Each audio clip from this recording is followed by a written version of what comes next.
Welcome, everyone, to another episode of the Surge Strength Podcast. I am excited to have, I really believe these are the founding members of Ritter Sports Performance that is now Surge Strength. I remember meeting these guys in person. I think it was in Uptown Charlotte at some gym. Ernie Bernie, do you guys remember where we first did our very first assessment? I remember Bernie's comments about it. Our first meeting was at the Aquatic Center. That's right. And we did our assessment there. And Aaron and I thought we had gone through the ringer just from the assessment. I remember there was a comment, Bernie, I think it was you said afterwards, I said, all right, guys, well, that was a good assessment. You said, that was the assessment. But no, it's great to have you on. Again, going on 10 plus, I don't even know how many years at this point. You guys have had multiple coaches through your stay, multiple training platforms that we've gone through. You've grown with the business. So I thought it was cool to have you guys back on with your dryland certified coach, Sarah, as well. Sarah, thanks for joining us as well. Thanks for having me, Chris. All right. So Ernie or Bernie, whichever of you want to go first, what would you say has been the key reason why not only that you've stuck with us to do your dryland training, but more importantly, just why in general have you continued to do dryland training and, keep up and stay active in master swimming? You want me to start? Sure. Okay. Well, for one, the biggest thing, at least initially and ongoing, is the variety. You get tired, or we get tired of swimming 6 days a week, and I just like doing some different things throughout the week. So that's one reason. The other is I think it really helps not only with my swimming, the strength, but it also helps with just my general overall what I call lifestyle fitness.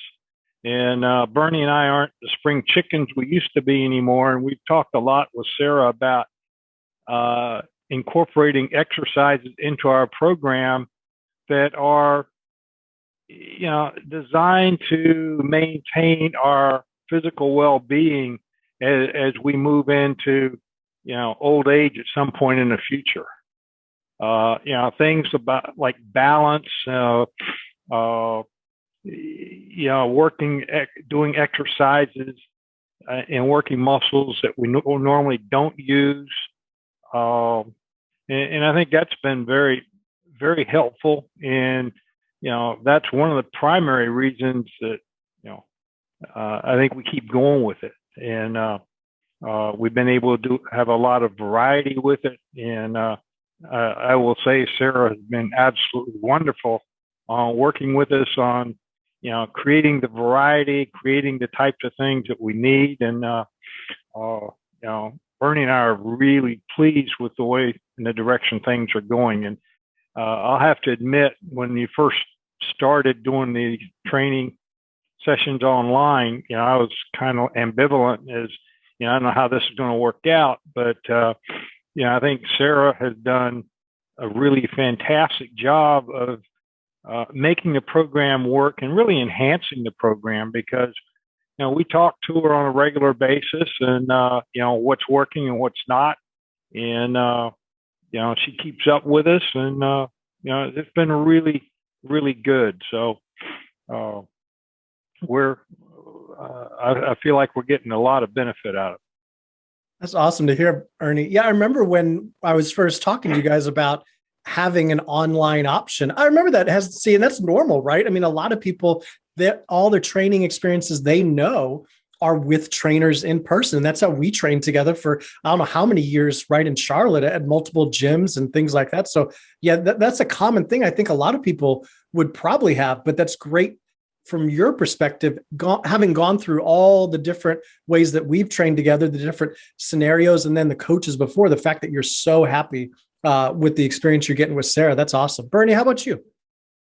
Mine has evolved. When we first started, I thought it was a good complement to the swimming to help me swim faster and train smarter. As Ernie said, I like the diversity of swimming and the dry land.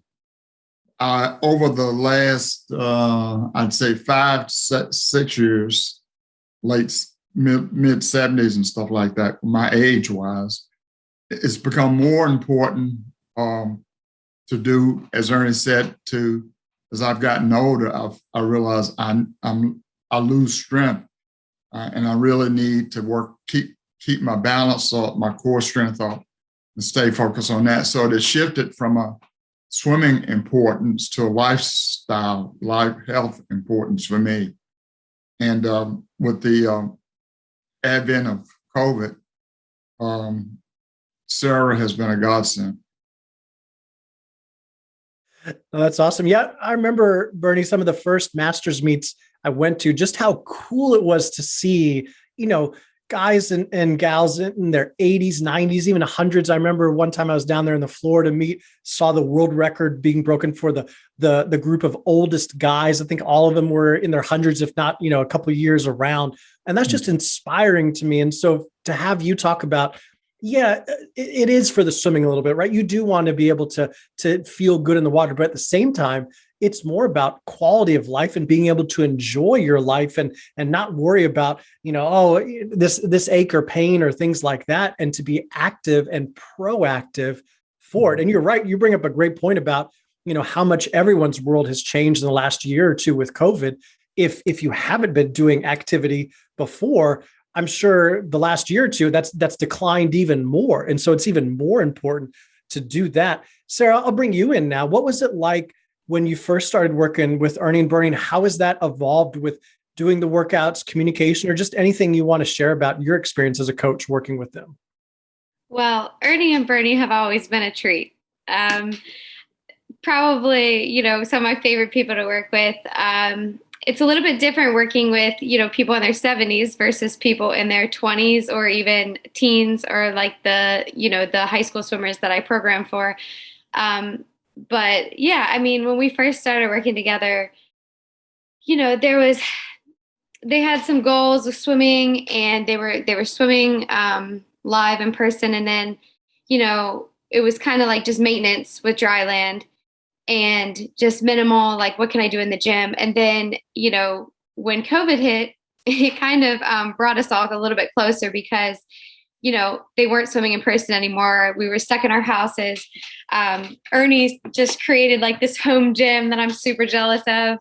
And Bernie, we were working out with couch cushions and all kinds of crazy stuff for a while. And so we really got to know each other in this online space, which I thought was really cool and kind of rare to get to build such a cool relationship with clients, even just virtually. So, I feel like I know them. I feel like I've met them in person before, even though, we've only ever seen each other on the screen. And I think about them often, even when I'm working out, I think about, I wonder how Ernie and Bernie are doing on their pull-ups. I wonder if I can do more pull-ups than Ernie or Bernie, but our relationship has definitely blossomed in the midst of COVID. Just getting them and their dry land as it becomes more of a priority too. And I think we've seen in the past like 6 months, even with just them going back into the pool and getting back into the workouts, that, the dry land stuff, it opened all of our eyes to how important dry land truly is to quality of life. And just as they go into their 70s, like, they just blow my mind every single time we get on a call of what they're doing in the weight room and in the pool. So Bernie, talk to me about this couch cushions workout. Sarah, you piqued my interest now. Bernie, tell me what was going on. So when I started, I didn't have any equipment at all, no bands, no nothing. And all I had was cushions. So I would kind of use that where I could, for example, doing side planks to keep my feet off the floors, or using it as holding it up as a pseudo sandbag and things like that. So you just kind of improvise, and like I use a chair for dips. It has an outdoor chair that I have on the back porch, and I use that for dips. So you just have to make do with stuff you got around the house. Before I got a few things. That's awesome. Ernie, Sarah brought up pull-ups. in her talking about you celebrate a birthday recently, and pull-ups had something to do with that. You mind telling our audience what that was all about? Well, I just wanted to do something for my 72nd birthday that I could remember it by. So I decided that I'd try pull-ups. So my goal was on my birthday, during the course of the day, from the time I got up to before I went to bed, to do 72 pull-ups. So I did 72 pull-ups on that day. I just did them in like sets of 5 or 6. I'd do 5 or 6, and then I'd come back in about 10, 15 minutes and do 5 or 6 more. So, what the heck? It was something to do. And, I made it, and I didn't feel too bad the next day at all. So I felt pretty good about it. But it was just, something I decided to do. That's awesome. And that's what I love too about you guys continuing for so long is I feel both of you continue to find ways to keep yourselves engaged, as well as, it's one thing for the coach to make sure they're delivering workouts, some variety, some progression, stuff like that. But you guys are active participants in that. I never felt, even in person, right, that it was never just you guys saying, all right, Chris, what's the workout, and kind of pull me through it. You guys were active. We want to know, why are we doing this? What's the technique here? How can I get better? So even, Ernie, as you're celebrating your 72nd birthday, you guys are still actively trying to learn and be active. And I love it that you're setting goals for yourself like that. And I'm glad to hear, Ernie, that you weren't even that sore after 72 pull-ups the next day. That's a credit to the program Sarah's given you.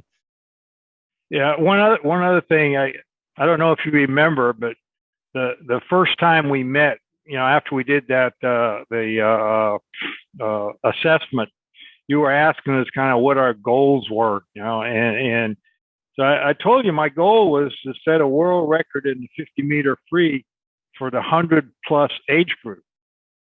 So, that's still my goal. The first thing I got to do is I got to get there. So once I get there, then I can, then I got a shot. But if I don't get there, then I got no shot. So, I still keep that in the back of my mind. I don't know if you remember that or not, but,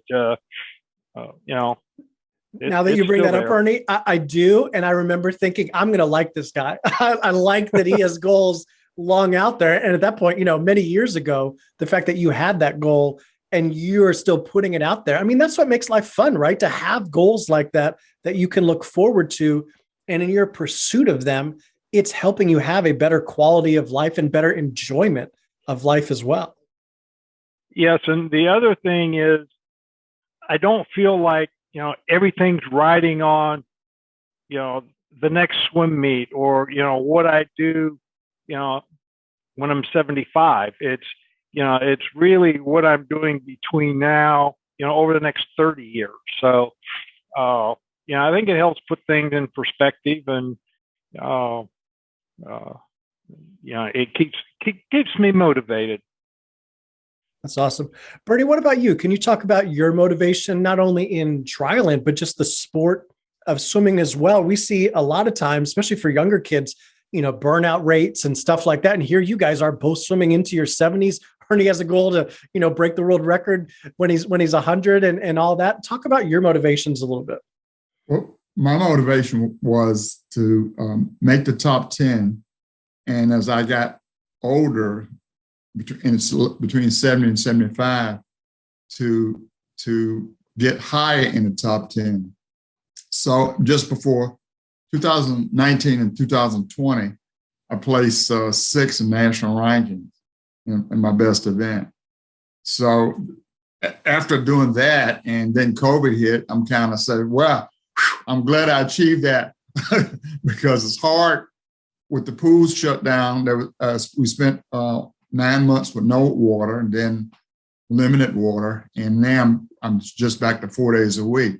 So whether I'll ever aspire to be in the top 10 is a different story because I made it now, but I'm on like we said, a maintenance challenge. So I look at my practices 4 days a week as at least one of those 4 days a week practices. I'm really going to push myself and treat portions of that as a mini meet, so to speak.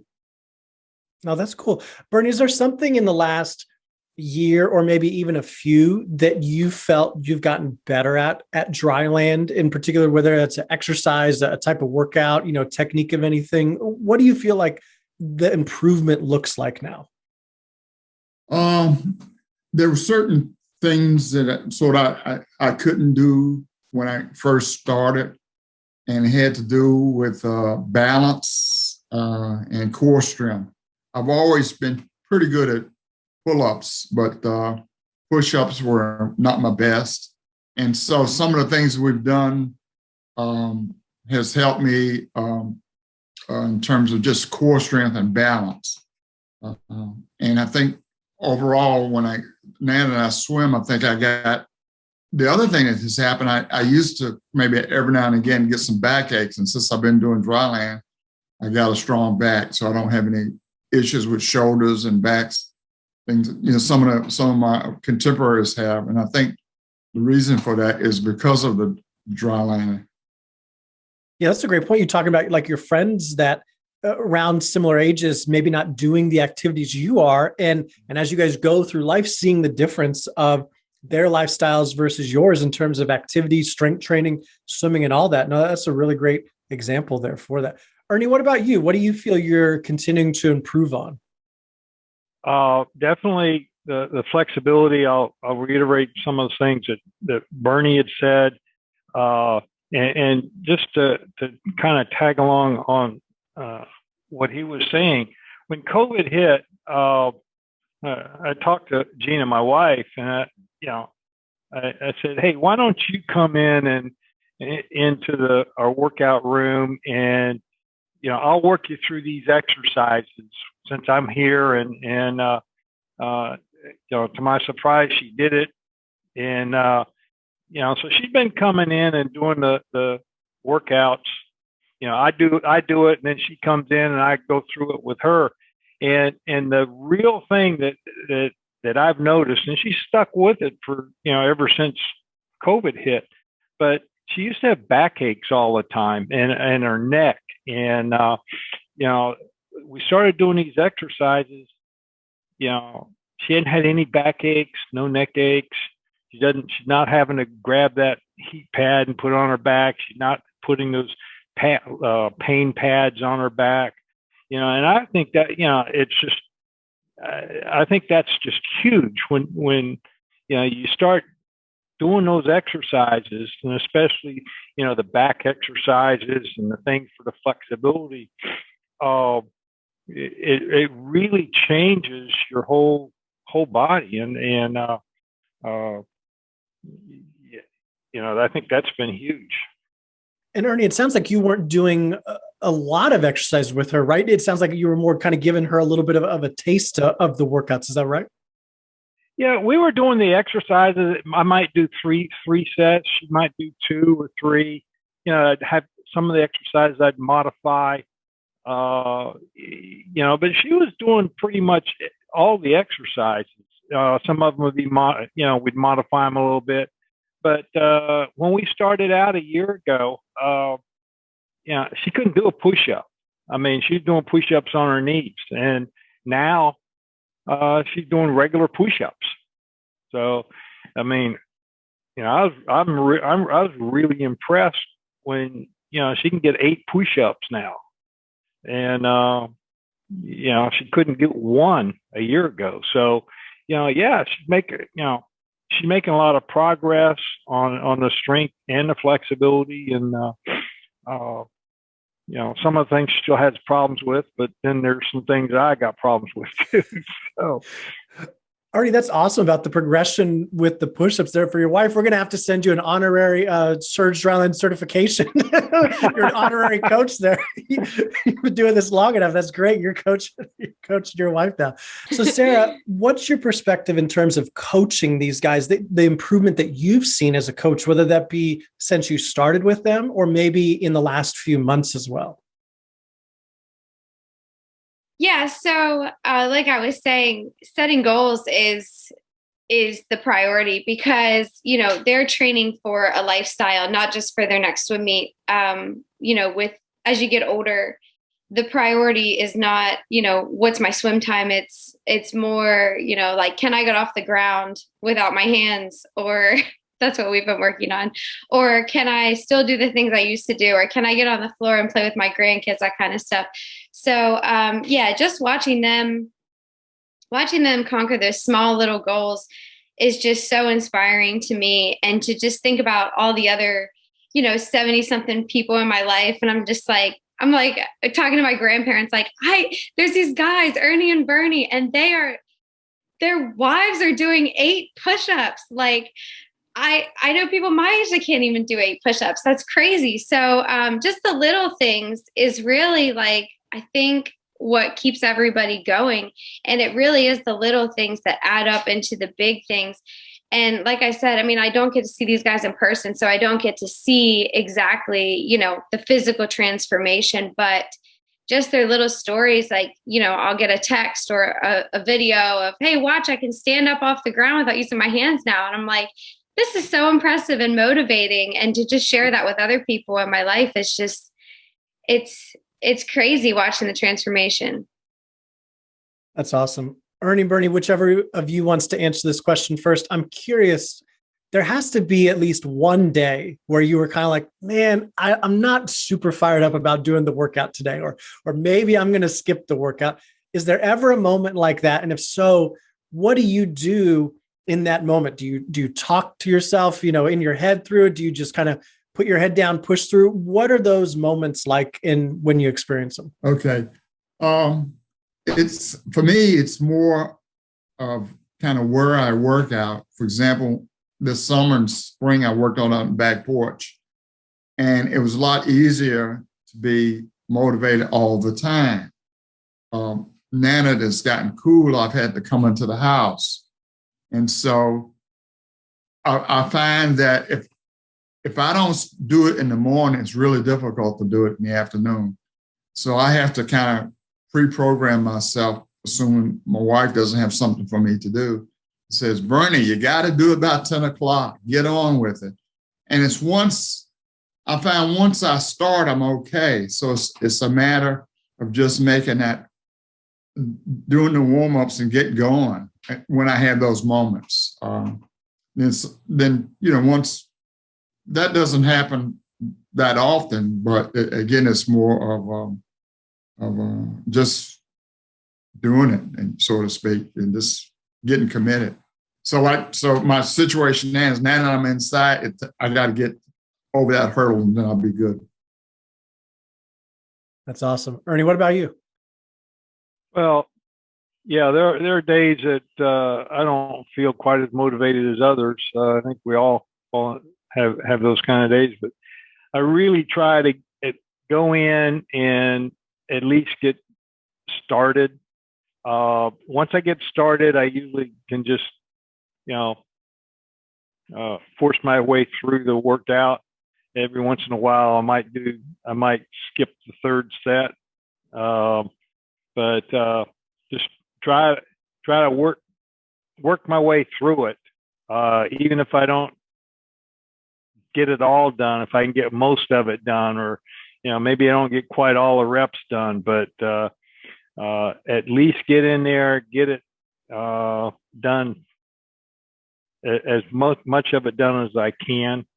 And usually when I do that, I feel better at the end than I did at the beginning. So no, Ernie, that's great. And if I remember right, you've been in finance a lot in your life. I look at training very similarly to investing, right? You're probably not going to win it on one day. And even if you miss one day, right, of investing or monthly or whatever, it's more about compounding it. Right.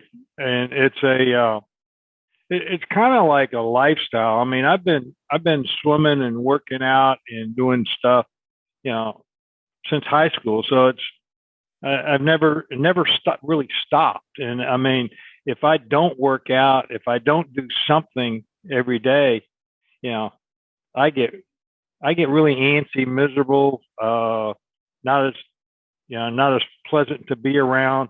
So being active is important. Even when I'm on vacation, I want to do something active. If I'm going on a hike or a walk, or you know, getting in a canoe or doing something. I just don't like to go through the day without having done some kind of an activity. So I try to make sure I do something every day. That's awesome. Was there something that was very challenging at first, whether you could do it or not, but then you got over the hump and you're like, wow, I actually am able to do this, or I improved it this much. Does anything come to mind in your dryland journey? Well, for one, pull-ups is a thing that when we started out trying to do pull-ups, we started out with you when we were over at the Mac and doing pull-ups, and then we stuck a 25, I think we stuck a 25-pound weight on us to do them.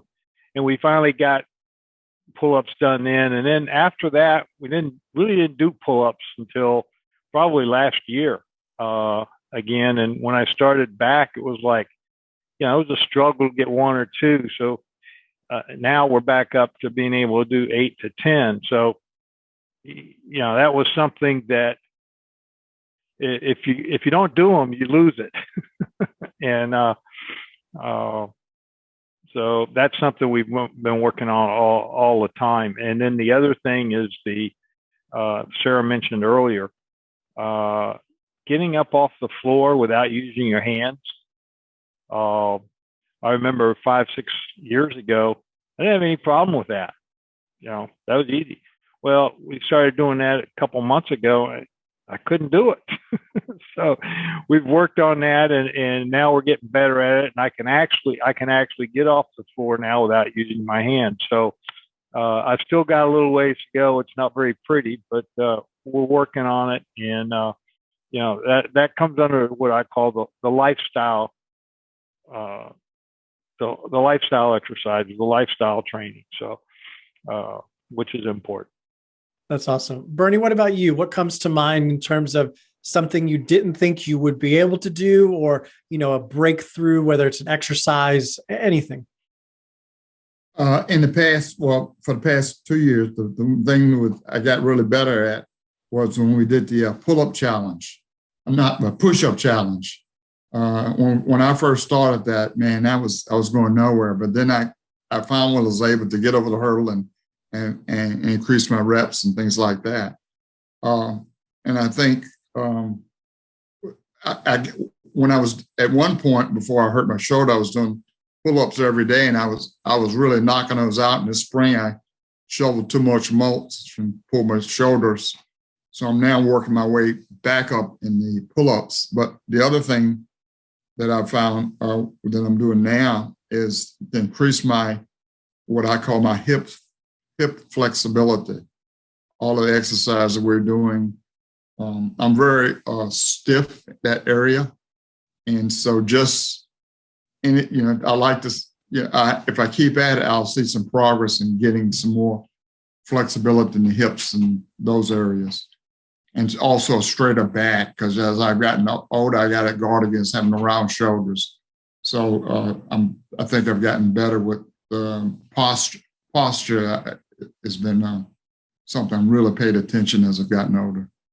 Yeah, you speaking about hip flexibility, it reminds me of the first couple of times I introduced you guys to the hip circuits, and you guys probably thought, oh, that looks easy. And then you get into it and you're like, my hip's on fire. I can't. That's awesome. Sarah, you mentioned about goals earlier with these guys. What's the future look like, whether it's, 3 months or 6 months? What are you thinking about as a coach with their program going forward? Well, I think my goals align pretty much with their goals. I mean, I want to see them training with me when they're 100. I want to be saying, I'm the first coach at Surge Strength to train a 100-year-old swimmer. So, whatever that looks like in their each individual lives. I mean, that's what I love so much about Surge Strength is that it's not just an app or a program, and it's not, it's not a quick fix. It's an investment where, I'm in this with you guys for as long as you need me. So that's why I love how it evolves every single month when we do that call. I ask you guys, hey, what's going on in your life? Because it's not just about, giving you a program or, a cookie cutter thing. it's about getting to know you guys and what you guys want to accomplish. For example, with Ernie getting up off the floor, that's not something I program with every single person. That would be silly, but that's something we talked about, was just Ernie's got a very large set of stairs going up into his house, and he wants to be able to live upstairs. That's one of his goals. And we got to talking about how people, they fall down, they can't get up, all this stuff. Like, Ernie, if you would be living on the second floor of your nice beach house, like, we got to be able to get up and down the stairs. If you fall, you got to be able to pick yourself up off the ground without needing life alert, So we we just take it month by month. But I think there's foundational goals along the way, like balance, coordination, strength, power, all of those things. None of those go away no matter how old you are, but it's going to look a little bit different to everybody based on their lifestyle. I love that. That's training specificity, right? You have a 2-story house. We're going to make sure you're not going to fall down the stairs with that. Ernie, as we close up here, what would you say to your contemporaries or maybe other master swimmers that maybe you're into meets whenever those happen, however it looks going forward, about the benefit of doing a dryland program, whether or not it's with Surge Strength? What would you tell others that aren't placing the priority like you guys have? Well, I think, first of all, the diversity makes your training better. It makes swimming better. I look forward to swimming because I know that, hey, tomorrow I've got the day off from swimming and I'm going to do something else. It helps my swimming. So I do the weight training. It helps my swimming. So I don't get stale in either the gym or the pool. So it helps with that. The other thing it helps is, and I would tell anybody who's, as you're getting older, you can't do all the things that you used to be able to do 20 years ago. And the training that we do with Sarah really helps us maintain our lifestyle and things that we can do. And, we laugh about, being able to push-ups or pull-ups or get off the ground without using our hands. Well, I know lots of people, they can't get off the ground. I have neighbors that can't climb my stairs to come into our house. So these are things that everybody needs to be able to do. And I would encourage anybody, whether you're an athlete or you're training to compete, if you just want to have a good, vivacious lifestyle, you need to be doing, these kind of things and having, some kind of activity, and you have to practice those kind of things. So, one of the things that videos that Sarah sent us was, older people lose the ability to move laterally because we naturally don't move laterally. We move frontwards and backwards, but not laterally. So, and that causes a weakness in your hips. And you look at, all these people out there getting hip replacements. I don't know if that would help, but, if I'm working and training and keeping those muscles active, maybe I won't have to have a hip replacement or a knee replacement. And that's what I'm looking for long term. And that's what I would encourage other people. If you're considering a training program, make sure you have a trainer that's going to take those things into account. You're not just trying to, build up good looking biceps or something. You're training for life. So that's where I would go with it. That's awesome. Bernie, what about you? And I'll also give the caveat of maybe you answer if someone's listening and maybe they're, getting up in age there and they think of your guys' reaction to the first assessment, like, oh, I don't know if I could even handle something, right? You've made them scared and intimidated now. What would you say about, that, how you overcome that, how you work through that? And then just in general, what the importance is of dryland training to you? My message would be essentially to people maybe 72, 75 and over who are inactive. I see a lot of my friends at church and other places meant that they don't have difficulty walking, but you can tell they have to be very careful. And so my message to them is once you get over 70, you're going to lose what you are taking for granted. And so it's not a matter of building up muscles. It's a matter of protecting what you got. And it's a small investment of knowing what to do, and doing it 2 to 3 times a week will pay big dividends. So I encourage my friends, for example, I just tell them, stand on one leg for 10 seconds, work your way up to 30 seconds. That's so important as a starting point. So that would be a reward for them as compared, you don't have to do push-ups, you don't have to do pull-ups, things like that, just to get them started and keep it simple for them. And so for me, that's the thing, is the direction message for people over 75. That's awesome. Guys, this has been great. It's great to see you. It's been a while. I don't even remember the last time I saw you. I think, Ernie, was when the last time we both ran into each other at a basketball game, I think, at that point. But Sarah, any closing thoughts too from the coach's perspective before we sign off? Yeah. So just as a coach, I mean, working with master swimmers and older swimmers, I think that is like one of the greatest gifts of my job. I mean, everyone wants to work with the high school stud or the college swimmer, but to me, like, working with these older guys, it's the biggest joy, because I get to see them go do life. I mean, it's one thing to be good at swimming and good at dryland, but it's another thing to be able to watch them, just last week they were visiting each other, they were fishing, they were out, climbing up the stairs, they were running around, they're going on a cruise in a few months. And I'm like, man, like, look at this quality of life. I mean, that is incredible that I get to play a role in that. And I just think that, just investing in your long-term fitness is the biggest takeaway. And even the other day, I was telling Ernie, when he was talking to me about, he wants to swim into his hundreds. And I'm like, if only we had that mindset at age 20 or 15 or even 30, 40, 50, all the way up. If we could take that mindset and just think, what's in it for the long haul?